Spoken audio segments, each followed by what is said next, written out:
Gods and humans must have chosen this place together. Rome, the capital of the Roman Empire, once ruled nearly the whole world, from England to India. Talk about a superpower. This city had the potential to totally rule the Mediterranean and even the whole world back in the day. Can you believe it? A tiny village grew into a republic and a massive empire. The secret to Rome's greatness. The united people from all backgrounds, making millions feel like Romans no matter where they lived. We're talking about their strict military order and impressive engineering and architecture. The story of Rome's founding is both very familiar and interesting. No historian has pinpointed exactly where the Romans originated from. Isn't that wild? Perhaps that is why the Romans explain the beginning of Rome with a legend. Romulus and Remus, twin sons of Mars and a Trojan refugee, were put in a basket and left to drown in the river. A she-wolf saved these children. She feeds them. Later, a shepherd raises the children. Romulus and Remus decide to found a city. Romulus and Remus argue, leading Romulus to kill Remus and start Rome. Romulus, a refugee himself, welcomed outcasts, rebels, and criminals to Rome. Thanks to this, Rome shortly becomes one of the most cosmopolitan and largest cities of antiquity. Rome's open-door policy welcomed everyone as Romans. Romulus may not have existed, but he and the 6 kings after him ruled Rome for ages as its culture developed. Roman culture blended Greek influences, shaping architecture, engineering, and infrastructure during this time. But Rome's kingdom period would end with a scandal. Sextus Tarquinius, the son of the king of the period, Lucius Tarquinius Superbus, raped Lucretia, the daughter of one of ancient Rome's respected families, who subsequently took her own life. The Roman people rose up, exiling the king and his family, and just like that, Rome became a republic. For the Romans had seen very early on the dangers of the kingdom system, which gave unlimited authority to a ruler, a single human. Therefore, power was shared, and everyone was made to supervise one another. Society consisted of 2 classes: patricians, meaning noble and powerful families, and plebeians, meaning the common people. Initially, the patricians were more influential, but the plebeians expanded their rights over time. 2 consuls elected every year were put in place of the king. These 2 leaders managed the state together. If one wanted to make a wrong decision, the other could prevent it. There was a Senate that had great influence on state affairs. Its members were mostly patricians, and they guided the administration with their experience. Tribunes of the people were elected to protect the interests of the people. These tribunes could prevent a decision if it would harm the plebeians. The people had the power of veto. In tough times, a dictator can be appointed for up to 6 months, then steps down. Rome shared power, limited terms, and let different social groups have their say. But remember, Rome was a city of rebels. People eventually wanted equal rights with the nobles, despite the temporary authority they had. After conflicts, people left Rome dysfunctional. The plebeians got what they wanted, SPQR, the Senate and people of Rome. You can spot the SPQR abbreviation all over Rome, from manhole covers to the coat of arms. This is what it means: the people governing themselves. But amidst these conflicts, Rome would not notice a great blow coming from the north. In the 390s BC, Brennus led the Gauls from Central Europe to Rome, and they completely shattered the city. Their army scattered, soldiers panicked, and the city realized it was utterly helpless. Defenses collapsed, roads opened, and the Gauls entered Rome. The city was looted and burned, people fled. Smoke rose in the streets. Those proud Roman houses were turning to ash. Just when it seemed like Rome was finally settling down, it faced the terrifying chance of being wiped out overnight again. While the Gauls were burning and destroying the city, a small part of the Romans took refuge on the Capitoline Hill. This was the most sacred and protected place in the city. Like a last stronghold, they were trapped for days, facing hunger and despair. The fate of Rome hung in the balance. And, according to legends, this invasion that would wipe Rome from the stage of history would end thanks to sacred geese.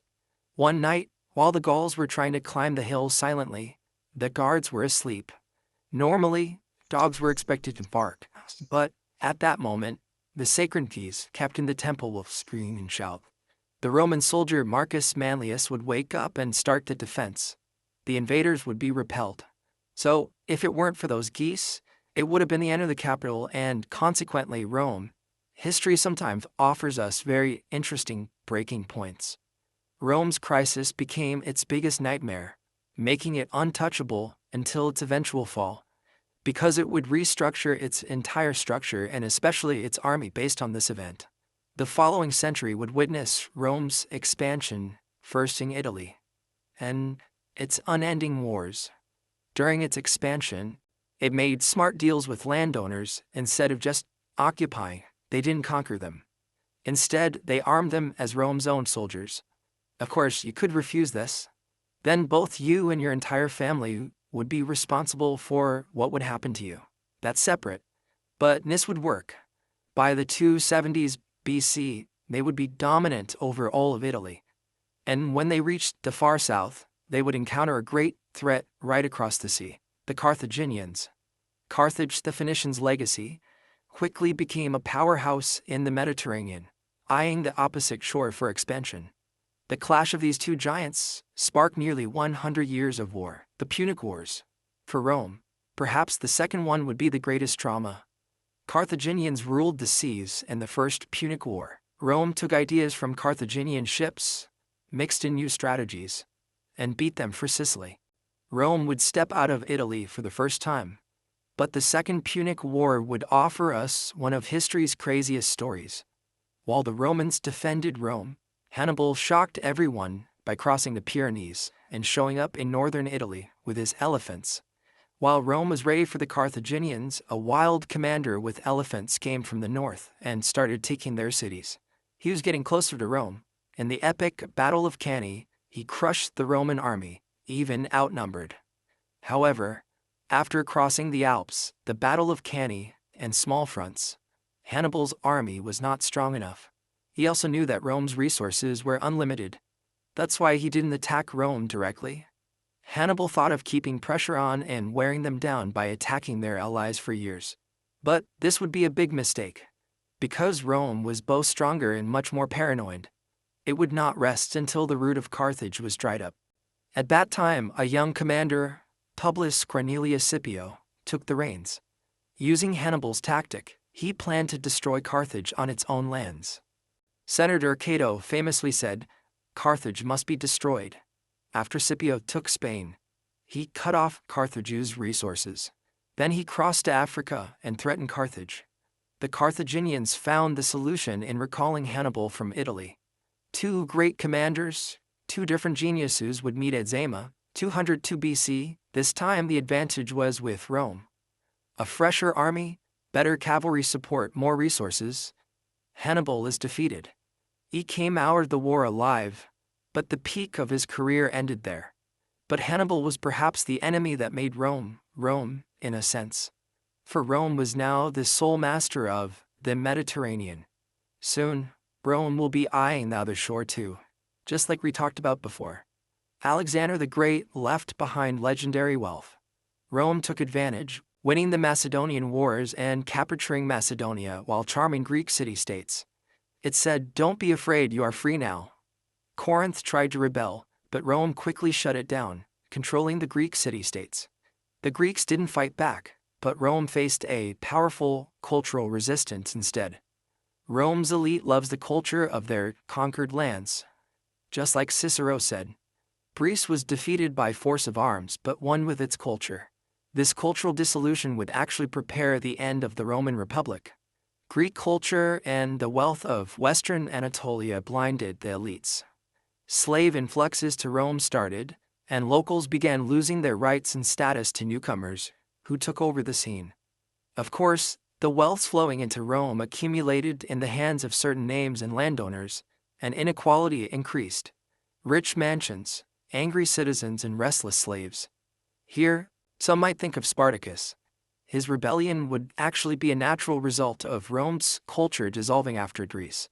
As a result of this dissolution, the killing of the Gracchus brothers, who rebelled saying the land belongs to the people, and later the army becoming attached to the commander, rather than the state with commanders like Marius and Sulla, especially Sulla, marching on Rome with his own army would create a great fracture. Internal dissolution had begun, you see? And what happens when the state loses control? Cartels are born. And the birth of the first major cartel would occur in this period. Crassus, Rome's richest, Pompey the East conqueror, and of course, Caesar. Crassus wanted influence. Pompey wanted power. Caesar wanted to rise. They established a union called the Triumvirate with an agreement that was in everyone's interest. As a result of this agreement, Caesar had taken the governorship of Gaul. He continued his rise with the great victories he won there. He had risen so much that they called him back to Rome, but on the condition that he not bring his army. What did he do? Do you know the phrase crossing the Rubicon? Today it is used to mean crossing a point of no return. This phrase describes Caesar crossing a valley called the Rubicon while going towards Rome with his army. After crossing this valley, Caesar says, Aliac est. Caesar's at Rome's gates, but the city is almost deserted. What's going on? His former ally Pompey has left the city. The senators have fled. Caesar has actually arrived not with his entire army, but with one legion. He gives a clear message. He forgives everyone. He recalls the Senate. The people are also tired of the turmoil, and, in a sense, they hand Rome over to Caesar, so that he can reestablish order. But of course, this calmness of Caesar is a strategy, because he would have himself declared dictator for life. He would reorganize the state from the top down. He would have his own face stamped on the coins. This is the message: I am the state in Rome. The old republicans who knew the times of the kingdom very well in this state became very worried, and subsequently a group of senators, led by Cassius and Brutus, would stab Caesar to death in the Senate Hall in 44 BC. But their calculations did not work. The republic did not revive. Caesar's death dragged Rome into greater chaos. Civil wars led to Augustus rising up. He defeated his rivals and re-established the system. Augustus's biggest challenge was Marcus Antonius, a key ally of Caesar and Augustus. Cleopatra caused trouble, leading to war. Ultimately, Antonius and Cleopatra would be defeated in the Battle of Actium and would commit suicide together. Augustus became Rome's sole ruler, changing it from a republic to an empire. But this was not actually very bad news. Augustus brought order and kicked off nearly 200 years of peace called Pax Romana. Despite crises from Caligula and Nero, Rome thrived and peaked during those 200 years, especially during the period known as the era of the Five Good Emperors. You know the last of these five good emperors very well. Marcus Aurelius, the philosopher emperor. We talked about him at length before, and unfortunately, the Pax Romana would become history along with him, because his son Commodus, who succeeded him, could not sustain his father's virtuous management approach. Talus intrigues, caprice, and instability began to collapse Rome from within. The Pax Romana would end not with a war, but with the exhaustion of the tradition of good governance. Commodus' death threw Rome into chaos. Emperors changed rapidly.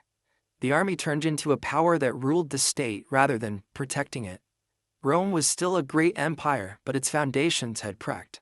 Throughout the 3rd century, that empire came to the brink of disintegration. Regions broke away, epidemics hit, and Diocletian stepped in to restore order. He would divide the empire into two to save the state, east and west. But this division had also drawn the path of destiny. The east attained a richer, more organized, and more defensible structure. The west remained weak. Internal struggles occurred again after Diocletian, and Constantine rose from this chaos. He gathered power. He gave freedom to Christians and then took that critical decision. He moved the capital from Rome to Byzantium. Constantinople was founded in 330 AD. Thus, Rome's political and economic center permanently shifted to the east. In this period, Western Rome struggled with both external attacks and internal collapse. Germanic tribes crossed borders, causing chaos everywhere. Rome got sacked in 410 AD, marking the empire's fall, and by 476 AD, it was done. Eastern Rome kept going in Constantinople, still calling itself Rome after Western Rome fell. In the 6th century, Justinian came to power. He aimed to expand the empire, reclaiming Italy and North Africa while reorganizing Roman law. However, the Justinian plague decimated the population, and the conquest could not be maintained in the long term. In the following century, the Sassanid Wars exhausted the state. Immediately after it, the emerging Arab conquests took Syria, Egypt, and Jerusalem. While eastern Rome retreated, Constantinople would survive 2 major sieges with Greek fire and strong walls. Thanks to this, the empire survived by establishing a balance with both the Islamic world and Europe. In the 8th and 9th centuries, iconoclasm, that is, discussions on whether sacred images were idolatry or not, started a great tension between the church and the emperor and shook the state from within. But eventually order was restored. A period of rise was experienced again with the Macedonian dynasty in the 9th and 10th centuries. Basil II took the Balkans under control and the state gained strength again. The balance was disrupted in the 9th century. In 1054, the churches of Rome and Constantinople separated. This was a great sectarian division. The Western Church was Catholic, and the Eastern Church was Orthodox. The Seljuks defeated Byzantium at Manzikert in 1071, weakening the empire in Anatolia. Byzantium turned to the west for help, and the result of this was the Crusades. At first, they brought temporary relief. However, in 1204, the Fourth Crusade targeted Constantinople. Byzantium fell apart after looting, but the Palaiologos dynasty reclaimed Constantinople in 1261. But the empire was now living only a name. The city looked worn out with fewer people, crumbling walls, and empty coffers. The state had become weak enough to have to pay taxes to its neighbors. In the last century, emperors were mostly after diplomacy and buying time. Church union initiatives revealed Byzantium's desperation. The people were dividing in deep despair. The empire became a city-state on the peninsula during Constantine XI's time. The last emperor ruled a tired, shrunken city-state. Far from the glory of Rome, Byzantium was caught up in arguments while a storm loomed just outside the city. Everyone knew this was not just a war. This was the end of the world for them. You could feel it, cannons booming, armies marching. Byzantium was about to fall. History was about to be rearranged.